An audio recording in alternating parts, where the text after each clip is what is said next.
9102, St. Joseph County Fire.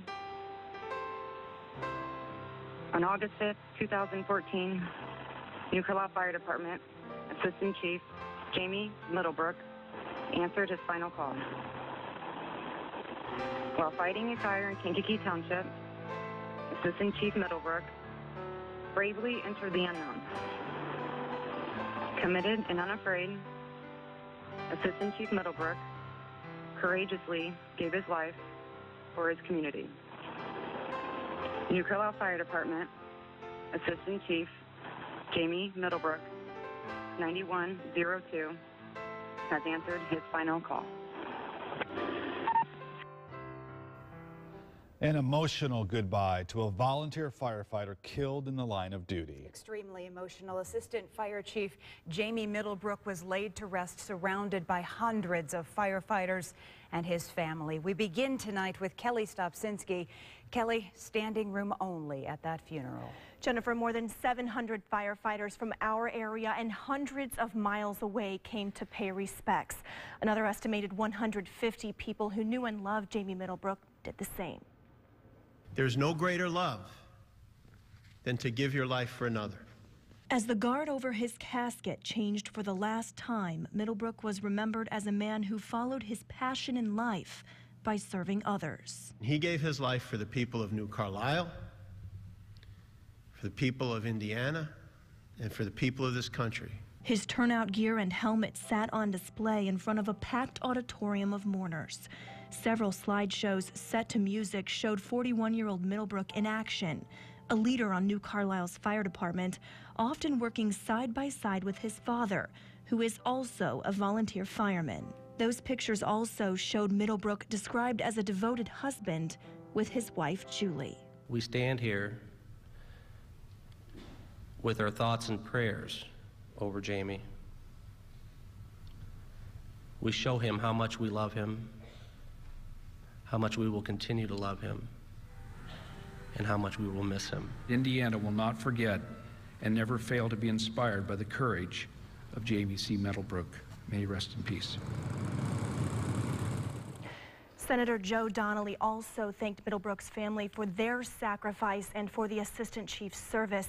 Middlebrook served on the New Carlisle Fire Department as a volunteer for 22 years. And Kelly, the director of the Department of Indiana's Homeland Security, also spoke and had a lot of nice things to say, too. He did. He said he reviewed Jamie's training records. He's done that over the last couple days and says he was so impressed by the level of training Jamie had. He didn't collect a paycheck for what he did. Remember, he was a volunteer, but instead he did all that training so that he could better serve the community. The Homeland Security director also said everyone in public safety and public service would do well to follow the love and devotion Jamie Middlebrook had for his wife. Yeah, so many touching words today, Kelly. Thank you so much. Now, after the funeral, a long line of family, friends, firefighters, and police made their way from Bethel College to New Carlisle. Middlebrook's flag-draped casket was loaded onto Engine 91 and taken to the town that he gave his life to protect.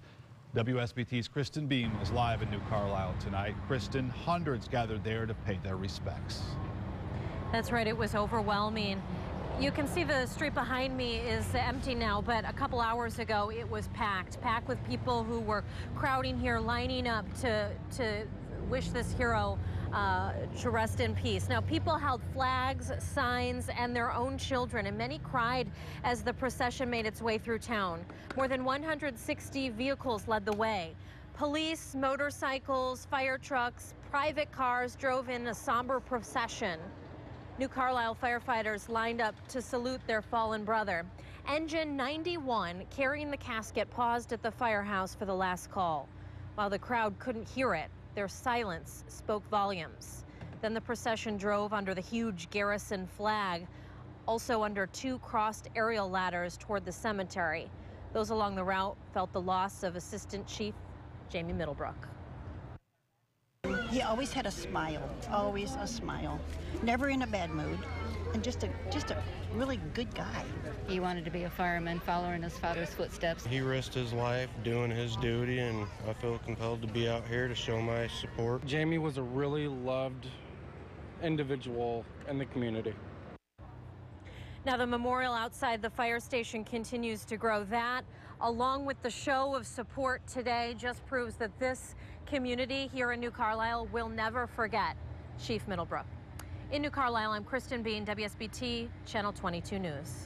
And firefighters came from hundreds of miles to pay tribute to Assistant Chief Jamie Middlebrook. We saw license plates from Chicago, Indianapolis, even Wisconsin. We talked with one firefighter from Wisconsin about why they came to today's services.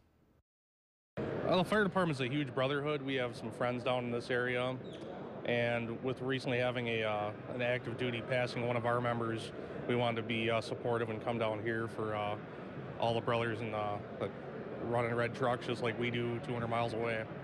He says this show of support for a fellow firefighter is something that happens across the country when one is killed in the line of duty. From Bethel College through New Carlisle, that long procession traveled to the cemetery, the final resting place of Assistant Chief Jamie Middlebrook. WSBT's Denise Bone joins us live from the cemetery tonight. Denise, this was the final goodbye. It was, Jen, and it was a very beautiful and moving ceremony that followed strict traditional protocol on what is done when a firefighter is laid to rest. Now, the first car arrived here at New Carlisle Cemetery about 3 o'clock this afternoon.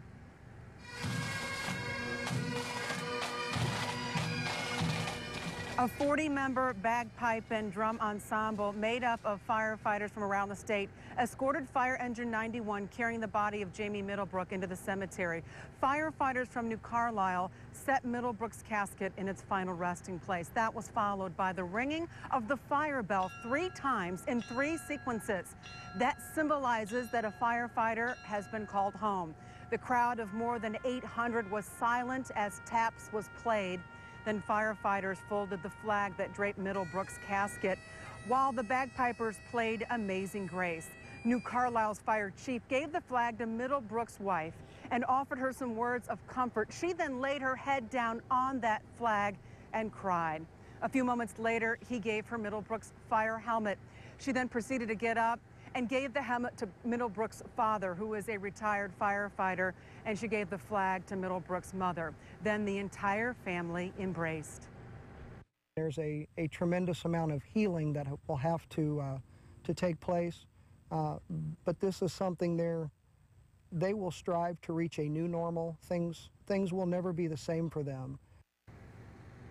One of the longest parts of the ceremony here, and really one of the most moving, is when everyone here, all the firefighters and their families, walked by the casket. They took off a white carnation that in the center was dotted with red, and they laid it on the casket. In all, it took more than a half an hour for all the firefighters, more than 700 of them and their families, to walk by the casket and lay those white flowers on top of the casket. When it was all done, Jen, the entire casket was covered with white flowers. And what the white does, it resembles the pure good life and career that Middlebrook had, and the red resembles rather the blood that he shed and gave his life in the line of duty. Jen, back to you. All right, you said it, a beautiful and very moving ceremony out there. So many people took time out of their day today to honor Middlebrook, and this is